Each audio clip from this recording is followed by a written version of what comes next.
How do we improve the quality of and the productivity of our pastures on our farms without spending a lot of money?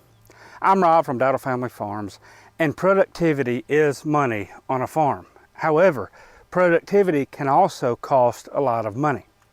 I'm standing in what we call our red field.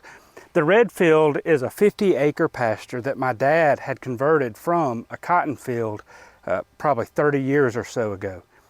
It has a good stand of Kentucky 31 fescue, which is an endophyte infested fescue, which helps it survive drought and disease pressure and many other things. However, it also can reduce animal performance, especially early in the growing season.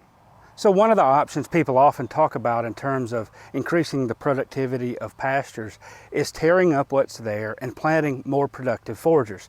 And that is an option indeed. There are types of fescue that have endophytes that do not negatively affect animal performance. However, for us, tearing up this pasture and replanting more could easily cost $150 or closer to $250 per acre to do that. If you're starting from scratch, there are some other ways that you can increase the carbon content of your soil by growing cover crops and doing some other things.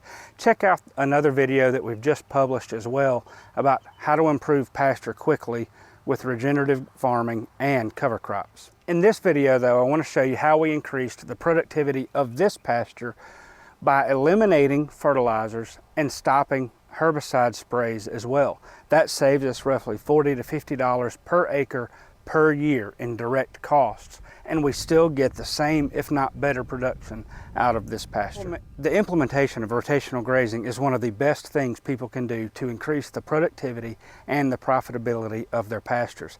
Greg Judy does an outstanding job in a lot of his videos in showing people how to do that. But essentially what you're doing is you're taking a pasture, you're letting the grass grow up into a vegetative state where it's pretty tall, it's got a lot of value in it. You graze it real hard and then you move the livestock off of it, let it rest and regrow, but don't let it go to seed again. There you're grazing the grass at its most productive stage nutritionally. It's producing a lot more biomass, the animals are getting more nutrition off of it, and finally, you're letting the grass regrow, and it does a world of a lot of good. When my dad set up this red field after he planted it, he was brilliant in that he divided it into 6 individual paddocks. What that means is we can easily move cows from one paddock to the next, to the next, to the next, and they can be in there for a week at a time, and then there's allowed 5 weeks of regrowth before the cows come back to the pasture. It's very easy. The moves take less than 5 minutes. It's a matter of opening gates, and it's very, very effective. However, if we want to increase the productivity of the pastures even more, is there something that we can do? The answer to that is yes, and it's by overseeding the existing pasture with more productive forages. 4 years ago, I began overseeding the red field here with clover.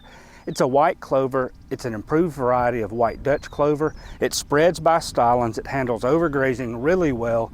And most importantly, it grows taller than your standard white Dutch clovers. According to the Mississippi State Extension Office, a 30 to 40% stand of white Dutch clover in a pasture can fix up to 100 to 150 pounds of nitrogen per acre. Our stand here varies in each paddock between 10 and 40%, but I would assume that our pasture here is probably closer to a 15 to 20, maybe 25% stand of white clover. About 3 years ago though, I began including some chicory into overseeding the clover as well. And so you can see areas where the chicory is growing. We've also helped the dock and the plantain and the dandelion grow as well.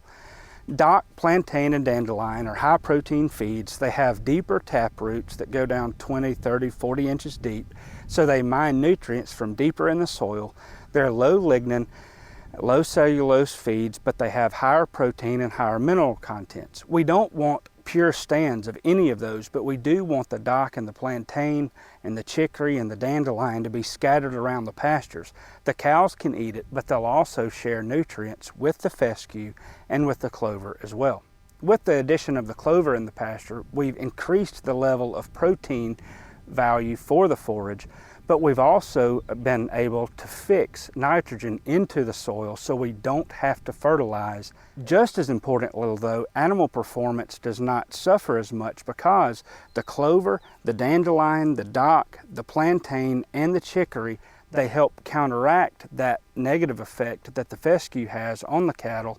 So then what happens is we can get, rather than 1/8 of a pound a day or a pound a day of weight gain per animal, we can actually get 2 or even 3 pounds of weight gain per day per animal. On this 50-acre field last year, we had the cattle coming over winter. We had more cows out here than we should have. We had about 100 head of cows and calves and the 2 bulls. And we brought them into the pasture. We rotated them around, and those animals gained probably 3 pounds of weight per animal per day. It was amazing how well they performed in the 5 or 6 weeks that we were grazing this pasture. Then we moved them to other parts of the farm where we have more summer grasses growing. We let the fescue grow up. We grazed it again in the middle of the summer, and then we moved the cows off. So when we have the cows in the red field here, it's a 50-acre field divided into 6 paddocks.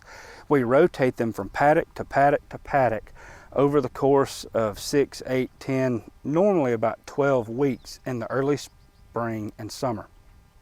And the livestock just do really, really well.